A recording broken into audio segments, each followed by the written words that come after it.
ठीक है, तो देखिए आप लोग जो है हमारे संस्थान में आप लोगों का सबसे पहले मैं वेलकम करता हूँ, है ना। आप लोग आईएमटी बैच और जीएमआर बैच के माध्यम से हमारे संस्थान में 30 दिवसीय ट्रेनिंग प्रशिक्षण में एलएमवी ट्रेनिंग के लिए चयनित हुए हैं, जिसमें आपका यहाँ पर एलएमवी ट्रेनिंग होगा, है ना। तो इस एलएमवी ट्रेनिंग के दौरान क्या होता है कि हम प्रोफेशनल ड्राइवर्स बनाते हैं ना। ऐसा हम लोकल ड्राइवर नहीं बनाते, हम लोग जो है प्रोफेशनली ड्राइविंग सिखाते हैं ना। तो एक प्रोफेशनल ड्राइवर को वो गुण आने चाहिए, वो स्किल होने चाहिए कि कम से कम हमारी गाड़ी में कौन सी चीज़ें लगी है, किस तरीके से कौन सा पार्ट वर्क कर रहा है, ये हमको पता होना चाहिए ना। तो अभी हम यहाँ पर देखेंगे सबसे पहले आज के सिलेबस के अनुसार हमारा पहले दिन का जो सिलेबस है, इसमें प्री चेकअप होता है। प्री चेक्स में हम यहाँ पर देखेंगे कि किन चीज़ों को की जांच करनी है हमको। तो सबसे पहले यहाँ पर हम देख रहे हैं क्लच ऑयल, है ना।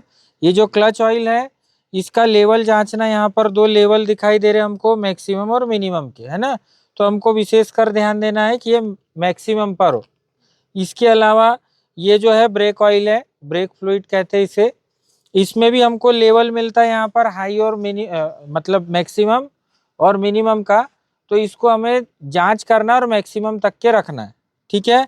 इसके अलावा हमें फैन बेल्ट की जांच करनी है कि ये प्रॉपर सही तरीके से इसकी परिस्थिति है या नहीं है ना।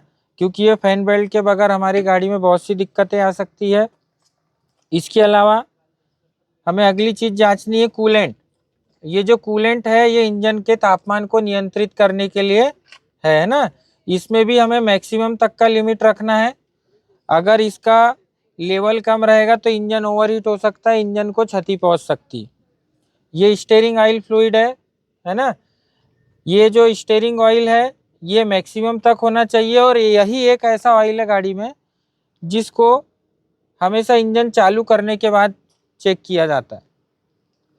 बाकी के जितने भी ऑयल है, ब्रेक ऑयल, क्लच ऑयल या इंजन ऑयल, है ना, इसको इंजन चालू करने के पहले हमें जांचना होता है। सिर्फ स्टीयरिंग ऑयल इंजन स्टार्ट होने के बाद जांचा जाता है। इसके अलावा हमें इंजन ऑयल कहाँ से जांचना है, तो इसके लिए डीप स्टिक दी हुई है। ये है डीप स्टिक। इस डीप स्टिक में 2 जगह पर मार्किंग है, ये हाई की है, ये लो की है, मैक्सिमम या मिनिमम। तो ये मैक्सिमम तक होना चाहिए, ठीक है। अगर ये ऑयल कम रहेगा तो हमारे इंजन के अंदर में घिसावट ज़्यादा होगी, और बशर्ते हमारा इंजन जल्दी मरम्मत मांगेगा, इसमें जल्दी एक खराबी आएगी, है ना। तो इसे डीप स्टिक कहते हैं, और इसे जांचना हमें रोज है ना। और इसे भी इंजन स्टार्ट करने के पहले जांचेंगे। इसके बाद ये डीजल फिल्टर कम वाटर सेपरेटर है, ये डीजल की सफाई करता है। ये बैटरी है 12 वोल्ट की डीसी बैटरी, जिसमें 6 सेल लगे हुए। इसकी भी हमें नियमित जांच करनी। टर्मिनल पे सल्फेशन नहीं आने चाहिए, जिसे हम कार्बन कहते हैं, है ना। ये फ्यूज बॉक्स और रिले बॉक्स है, ये इलेक्ट्रॉनिक चीज़ें, इसे हमें बार बार नहीं छेड़ना होता, ठीक है। इसके अलावा हमारे गाड़ी में इस तरफ में अल्टरनेटर लगा हुआ है। ये अल्टरनेटर के अलावा ये एसी कंप्रेसर है, ये हमारे गाड़ी में लगा हुआ टेंशनर है जो फैन बेल्ट को टेंशन दिया रहता है। ये हाइड्रोलिक पंप है। इसके अलावा यहाँ पर विस्कस कूलिंग फैन लगा हुआ है, जो इंजन के टेम्परेचर को मेंटेन रखने में मदद करता है। और इसी के आगे में रेडिएटर लगा हुआ है, ठीक है, जो कि कूलेंट को ठंडा करता है और वापस से फिर वो इंजन के अंदर सर्कुलेट होता है। अब हम इंजन की बात करें तो ये टर्बोचार्ज 3 सिलेंडर इंजन है, जिसमें 1 2 3 ये इंजेक्टर लगे हुए हैं, और ये फ्यूल लाइन है, ठीक है। और ये कॉमन रेल बनी हुई है, जिसमें एक जैसे प्रेशर में हमेशा फ्यूल आते रहता है, ठीक। ये टर्बोचार्जर लगा हुआ है जो कि इंजन के पावर को बढ़ाता है ना। तो थोड़ा इन चीज़ों पे हमको ध्यान रखना है। इसके बाद जो है हमें इस जो बोनट हमने ओपन किए हैं इसको क्लोज करेंगे, है ना। क्लोज करने का तरीका कुछ इस प्रकार से रहेगा। इसको नज़दीक लाना है और यहाँ से छोड़ देना है, ठीक है। उसके बाद में हमको गाड़ी में लेफ्ट हैंड साइड से, है ना, हर गाड़ी की लेफ्ट साइड से हमको जांच करते हुए, यानी कि इसके टायर की कंडीशन क्या है, ठीक है। मिरर सही है या मिरर में कुछ दिक्कत है, टूटा तो नहीं है। इसकी brake light assembly, headlight assembly, indicator assembly, इन चीज़ों पे हमको ध्यान देना। वाइपर का कंडीशन क्या है, ठीक है। ये चीज़ों की जांच करते हुए आगे आइए सभी लोग।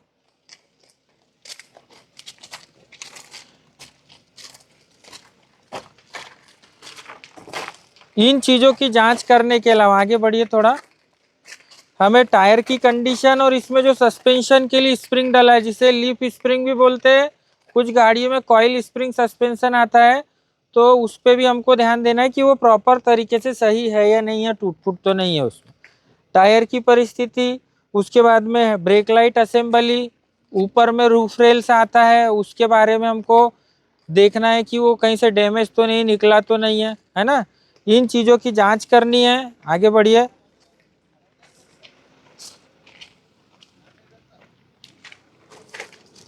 इस तरफ में आएंगे तो हमें फिर वापस से टायर की जांच करनी है। इसमें जो स्टड लगे हुए इसकी जांच करनी है, लूज तो नहीं है, कहीं चलती हालत में हमारी गाड़ी में ये खुल ना जाए, ठीक है। आगे आएंगे और हम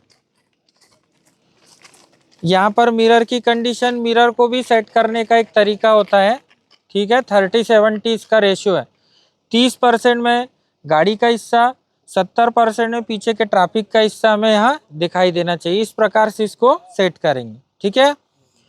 इसके बाद में ये प्री चेकअप हमने जो किया अभी बाहर से किया है ना, अब इसके अंदर का जो प्री चेकअप है उसको भी कुछ इस प्रकार से किया जाता है। उसके लिए आपको हमारे साथ में जो शुभम सर है, जो कि यहाँ पर इंस्ट्रक्टर है ना, उनके माध्यम से आपको बताया जाएगा।